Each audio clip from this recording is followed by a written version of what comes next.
Welcome back to આ new blog. કેમ છો તમે બધા? આશા કરું છું તમે બધા સ્વસ્થ હશો, તંદુરસ્ત હશો, મોજમાં હશો, લાઈફ એન્જોય કરી રહ્યા હશો.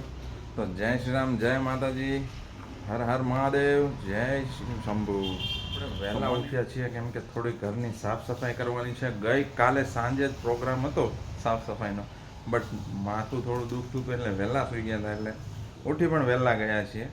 તો ચાલો થોડી સાફ સફાઈ કરી લઈએ, ગેલેરીમાંથી ઝાડુ કાઢી લઈએ આપણે, બરાબર છે.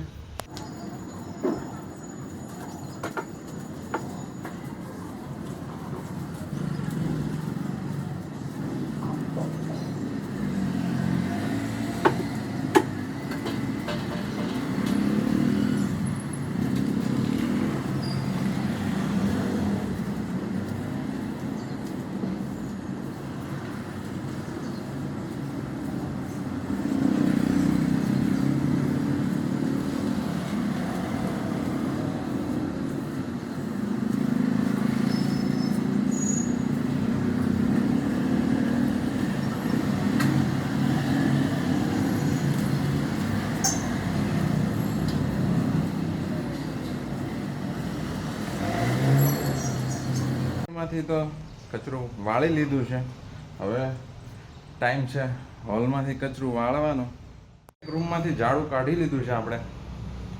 ઇઝી છે, એકદમ ઇઝી, જરાક પણ વાર નહીં લાગે. બહુ જ મજા આવી ગઈ. ચાલો આજ તો ફ્રેશ થઈ ગયા.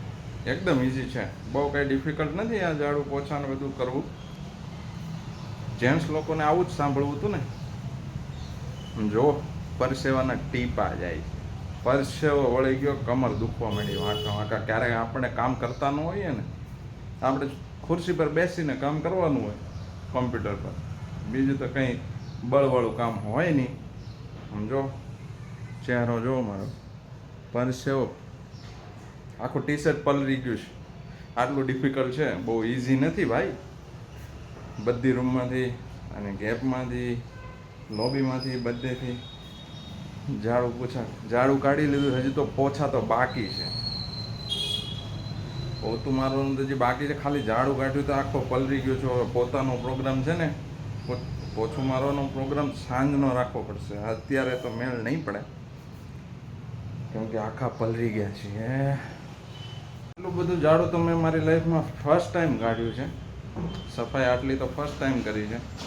નોર્મલી કરી હોય એક બે રૂમની, નોર્મલી એટલી, એનાથી વધારે તો નહીં. પણ સાવણીના છે ને છોતા વેરી નાખ્યા છે. આવડતું હોય નહીં આપણને, એટલે સાવણી લગભગ પૂરી થવા આવી છે. એની આવડતા પતાવી દીધી છે. તો હવે સાંભળવાનું તો રહેશે. મેડમ આવશે એટલે કે આ શું કર્યું તમે, ઝાડુ કાઢ્યું કે સાવણી કાઢી? તો છોતા વેરી નાખ્યા સાવણીને. પોછવાનું કામ હવે સાંજે કરશું કેમ કે પછી ઓફિસ જવાનું લેટ થઈ જશે. તો ચાલો પહેલાં બ્રેકફાસ્ટ લઈ દઉં. મોર્નિંગનું બ્રેકફાસ્ટ લઈ લીધું છે ફર્સ્ટ ક્લાસ, ચાકાચાક. અને પોછું બાકી છે, ઝાડુ વાળું કરી દીધું છે, બાથરૂમ ક્લીન કરી નાખ્યું છે, અને આપણો અંડરગાર્મેન્ટ વોશ કરીને સૂકવી દીધા. અને હવે ટાઈમ થઈ ગયો છે ઓફિસ જવાનો. તો મળું છું તમને પાછો બહુ જલ્દીથી. તો વિડીયોમાં એન્ડ સુધી જોડાયેલા રહેજો. બધું ક્લીનઅપ તો કરવું પડે, હવે નથી મેડમને એ લોકો તો શું કરવાનું. તો આપણું જે કંઈ છે એ સાફ કરી દઈએ. બેડ વ્યવસ્થિત કરી નાખ્યો છે કમ્પ્લીટ, બધું ગોઠવીને. જે મેસી પડ્યો હતો તો બધું ક્લિયર કરી નાખ્યું છે. બાથરૂમ પણ ક્લીન કરી નાખ્યું છે. અને અંડરગાર્મેન્ટ તો આપણે ધોઈ નાખીએ એટલે કંઈ પ્રોબ્લેમ છે નહીં. અને ઝાડુ થઈ ગયું છે. હવે પોછું બાકી છે. રાતે પ્રોગ્રામ કરીએ જો ટાઈમ મળે તો ચાલો હવે ઓફિસ જઈને મળું છું તમને જલ્દીથી.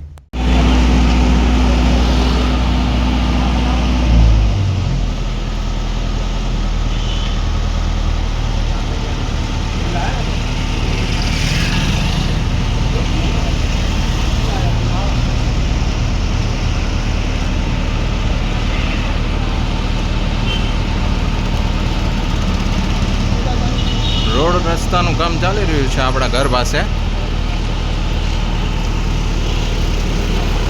બહુ જ ઉબડ ખાબડ રસ્તો થઈ ગયો હતો એટલે હવે રોડ બની જાય છે ફર્સ્ટ ક્લાસ.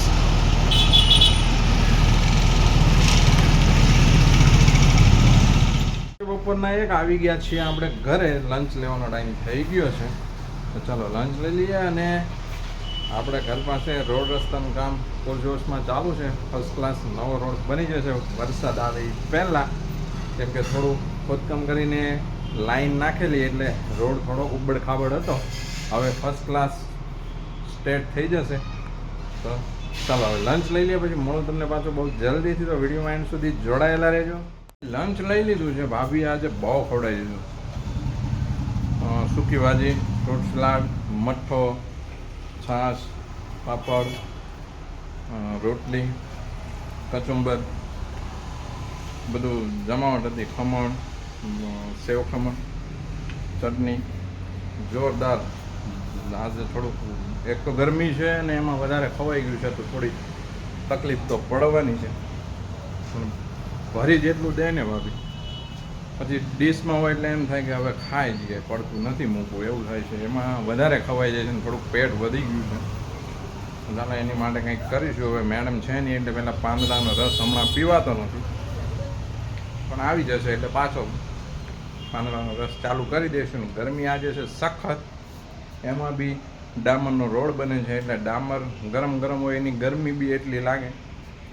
અંશુભાઈને એની માટે પાવડર લઈ આવ્યા છે. અંશુભાઈને થઈ ગઈ છે અળાયું, મેડમને પણ થોડી એવું થઈ ગયું છે ગરમી જેવું, એટલે પાવડર મોકલી દીધો છે, તો થઈ જશે રેડી. અને ચાલો હવે ટાઈમ થઈ ગયો છે ઓફિસ જવાનો. મળું છું તમને પાછું જલ્દી. ઘરે આવી ગયા છીએ અને વાગી ગયા છે સાંજના 8, અને ડિનર લેવાનો ટાઈમ થઈ ગયો છે, બરાબર છે. અને ડિનર લીધા પછી પપ્પાને મૂકવા જવાના છે, પણ એની પહેલાં પણ 2 કામ છે નાના. તો એ 2 કામ પતાવીને ફટાફટ પપ્પાને પછી મૂકવા જવાના છે. પપ્પા જાય છે ગામડે, કથા સપ્તાહનું આયોજન છે તો, અને મેડમ પણ છે નહીં એટલે આપણે ઘરે એકલા આવીશું થોડાક દિવસ. તો પહેલાં ડિનર લપેટેલું, પછી મળું તમને પાછું જલ્દીથી. લઈ લીધું છે ચકાચક, મસ્ત કડકડિયું હતું, મજા આવી ગઈ. ને હવે એક નાનું એવું કામ છે એ પતાવી દઉં, પછી મળું તમને પાછું જલ્દીથી. પહોંચી ગયા છીએ. પપ્પા જાય છે રેલવે સ્ટેશનથી ગામડે.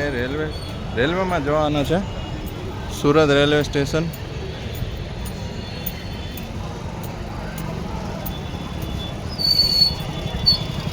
ચાલો તો અંદર એન્ટ્રી લઈ લઈએ, પાર્કિંગ સ્લીપ લઈ લઈએ, પછી મળું પાછો જલ્દીથી.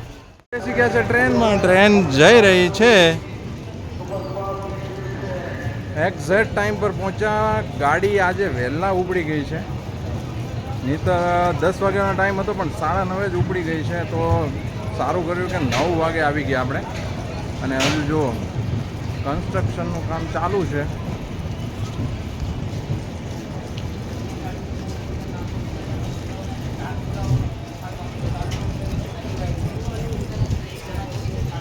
જો ટ્રેનો ઊભી છે.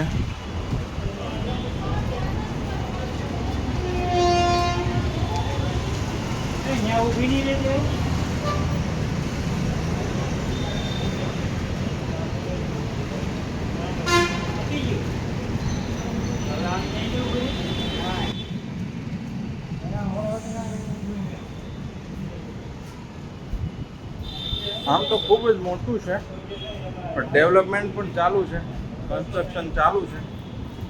અને વોકવે પરથી આપણે જઈ રહ્યા છીએ.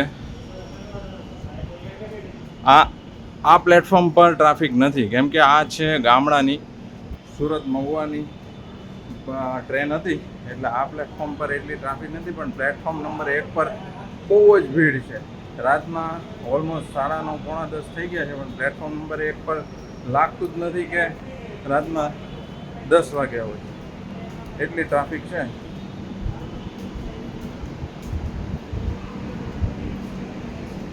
જુઓ ટ્રેનમાં અહીંયાથી ટ્રાફિક દેખાય છે આપણને, છે ને નીચે. ચલો નજીકથી આપણે જોઈએ, આમાં બંને તરફ છે. ચાલો હમણાં નંબર 1 ની ટ્રાફિક.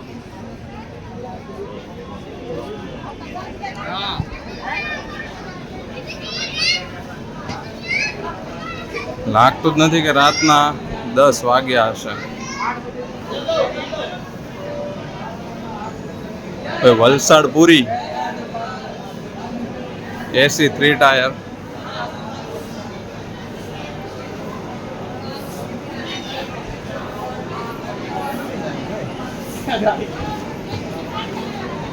છે ને ટ્રાફિક હજુ બીજા ગેટ પર તો ખૂબ જ ટ્રાફિક છે.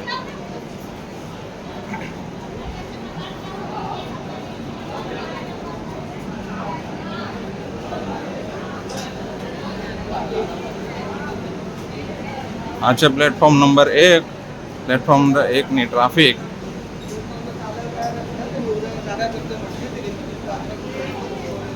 ચલો આપણું એક્ઝિટ આવી ગયું છે અહીંયાથી.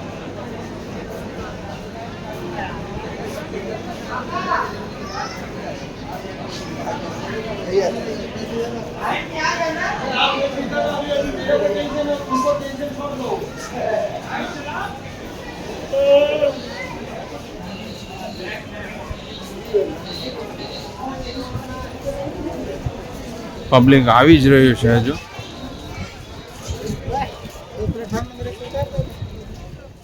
છીએ આપણે હવે ટાઈમ થઈ ગયો છે બીજા 1-2 કામનો, તો કામ પતાવી દઈએ પછી મળું તમને પાછું જલ્દીથી. તો bye bye Surat railway station. આ છે રેલવે પોસ્ટ.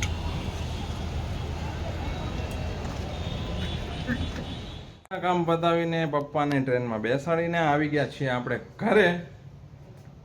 અને એક વાત કોઈને ભૂલાઈ ગઈ હોય યા તો કોઈને ખ્યાલ ન હોય તો કહી દો કે રેલવે સ્ટેશને તમે જ્યારે પણ જાઓ છો બાઇક કે કાર લઈને, તો વરાછા મેઇન રોડ પરથી જાઓ છો તો પહેલો ગેટ આવે છે એન્ટ્રી ગેટ છે. તો જ્યારે તમે એન્ટ્રી કરો છો પછી એક્ઝિટ જ્યારે લેવાનું હોય ને ત્યારે એન્ટ્રી ગેટમાંથી એક્ઝિટ ન લેતા. કેમ કે જો એન્ટ્રી જ્યાંથી કરી છે એ જ ગેટમાંથી એક્ઝિટ લેશો તો બહાર પોલીસવાળા સ્વાગત કરવા ઊભા જશે. ખૂબ ધૂમધામથી તમારું સ્વાગત થશે અને મોટો ફાઇન ભરવાનો થશે. એટલે હું જોતો હતો તો ઘણા બધાને સાઈડ કરતા હતા. એટલે હંમેશા જ્યારે પણ જાઓ ત્યારે યાદ રાખીને જજો કે એન્ટ્રી ગેટમાંથી એક્ઝિટ નહીં લેતા. એક્ઝિટ ગેટ અલગ છે તો ત્યાંથી એક્ઝિટ લેજો. તો આજના માટે રાખીએ છીએ બસ આટલું જ. મળું છું આવતીકાલે ફરી પાછો નવા એક બ્લોગ સાથે. આજે આપણે સવારમાં આપણે ઝાડુ તો કાઢી નાખેલું પણ રોડનું કામ ચાલુ હતું એટલે લગભગ પાછું પથરાઈ ગયું છે. હજુ કાલે પણ રોડ બનવાનો છે એટલે કાલે વધારે ધૂળ ઉડવાની છે. એટલે આજે તો વાગી ગયા છે 11 અને કાલે સવારે વહેલા ઉઠવાનું છે. કેમ કે હવે સાફ સફાઈ તો માથા પર આવી જ છે, સાથે સાથે ભગવાનની સેવા પૂજાનું કામ પણ આપણા માથે આવ્યું છે. તો હવે સવારે વહેલા ઉઠવું પડશે તો સાંજે વહેલા સૂવું પણ કરશે. તો મળું છું આવતીકાલે ફરી પાછો નવા એક બ્લોગ સાથે. ત્યાં સુધી હસતા રહો, મુસ્કરાતા રહો, ખુશ રહો, લાઈફ એન્જોય કરતા રહો. તો જય શ્રી રામ, જય માતાજી, જય હિન્દ, જય ભારત. Bye bye.